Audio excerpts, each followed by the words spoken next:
এনেকুৱা মই কি দৰৱ দিছোঁ দেখিছে, এয়া পনীয়া পনীয়া জুলীয়া জুলীয়া দৰৱ। পৰুৱাবিলাক পলাই খতম হ'ব ধৰিছে দেখিছে। এয়া ফুলগছবিলাকত বহুত পৰুৱা হৈছে আৰু পাতবিলাক পোকে খাব ধৰিছে। সেয়েহে আজি এটা উপায় উলিয়ালোঁ, উপায়টো বোলো আপোনালোকক শ্বেয়াৰো কৰোঁ আৰু লগতে দেখুৱাওঁ। এয়া চাওক পাতবিলাক কেনেকৈ আধাখৰীয়াকৈ পোকে খাব ধৰিছে দেখিছে। এয়া পাতবিলাক আজি চাওঁ আহক দৰৱটোৰ বিষয়ে। এয়া দেখিছে নিমপাতৰ ঠাৰি, নিমপাতখিনি গুচালোঁ। এয়া দেখিছে পানী এমগ লৈ লৈছোঁ। তাৰপিছত এয়া কুকাৰ বা কেৰাহী বা চচত যিকোনো পাত্ৰত লৈ ল'ব পাৰে এনেকৈ অলপমান নিমপাত। তাৰপিছত তাতে পানী এমগ দি দিলোঁ। আপোনালোকে এমগ দিব পাৰে, দুমগ দিব পাৰে, আপোনালোকৰ ইচ্ছা। মই এমগ আজি উতলাইছোঁ এইখিনি নিমপাতত আৰু দেই। তাৰপিছত এইফালে গেছটো অন কৰি ল'লোঁ।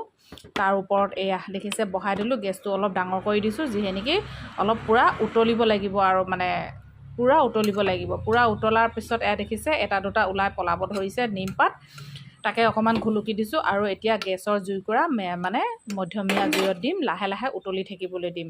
এইফালে নিমপাতখিনি উতলি থাকক। তাৰপিছত ফুলত দিয়া যোগানটোৰ বিষয়টো দেখিলে অলপ আগত। এতিয়া চাওঁ আহক মই কেনেকৈনো তৈয়াৰ কৰিলোঁ। অলপ ইফাল সিফাল ঘুলুকি মুলুকি আকৌ কৰি দিছোঁ আৰু দেই।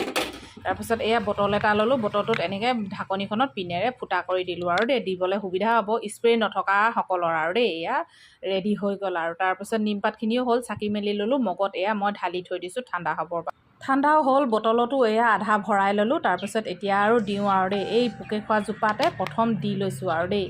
এতিয়া আৰু 7 জনমতো পোকটো পাত খাবলৈ নাহে আৰু। তাৰপাছত এয়া পৰুৱা ফাকে ফাকে সোমাই আছে, দেখুৱাইছিলোঁ নহয় অলপ আগত।